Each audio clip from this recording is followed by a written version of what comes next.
But I feel fairly certain that Come under the spotlight as here in the UK, Psion looks set to record below-par profits and dampen future expectations. And Hewlett-Packard, one of the biggest names in California's Silicon Valley, splits itself into two new companies to tackle the fierce competition in the computer market.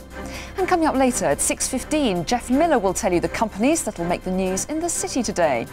Later at 6:35, we can all be the Chancellor for the day as we try some economic modelling of our very own, courtesy of the internet.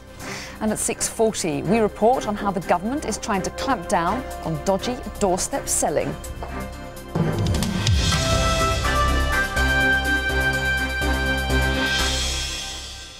With all the excitement over technology and internet stocks, a useful reminder today of how delicate new technologies can be. Palm top computer group Psion releases its final results, with analysts predicting some grim figures. It's been a rollercoaster year for the UK computer maker.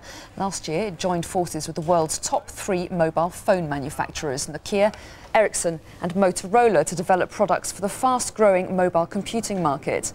The move pitched the consortium, called Symbian, against US software group Microsoft and sent shares in Psion up by 50%. But a shock profit warning last month had city analysts slashing their 1999 profit forecast for the company from £12 million to as low as £8 million.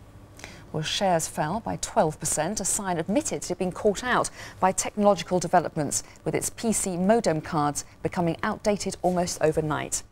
Last year, the company registered a pre-tax profit of £11.4 million, with this year's figures expected to be around the £9.5 million mark.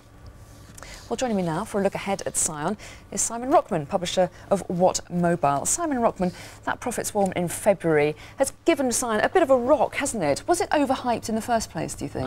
No, I don't, because I think Symbian is going to be huge. The problem is that Symbian products aren't going to be on sale till the end of this year, and there's not going to be any volume actually making Psion money till the middle of the year 2000. Remind us exactly what Symbian will be doing. Symbian's the software that goes inside devices like these. What Psion did in June was very clever. They were a minor player. The big player was Microsoft, and the software that's at the heart of this is called Epoch 32, and that's sort of the crown jewels of Symbian. But by teaming up with Nokia, Ericsson, Motorola, who between them have 80% of the handset market, they managed to leapfrog Windows CE, which is the Microsoft offering, and become the major force. Can they retain that position, though? Microsoft, after all, are quite a force to be reckoned with. They are in the software market, but in the mobile phone handset market, just Nokia and Ericsson would be enough to deal a really strong blow to Windows CE. Is there a risk, though, that Psion is perhaps putting too much store by this deal, that it's only a one-trick pony? But it's a huge market. Yes, traditionally, Psion's history has been that they've made hardware and that they've made modem cards, or they bought the modem card side of the business. But what they've said is modem cards are being built into notebook computers, so companies like Dell, who used to buy lots of cards from Psion, now don't.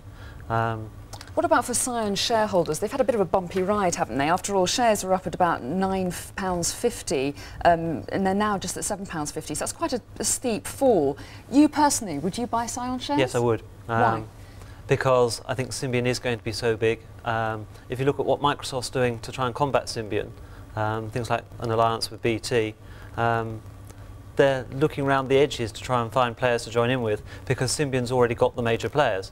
One note of caution, though, is that Nokia, Ericsson, Motorola aren't exclusive to Symbian.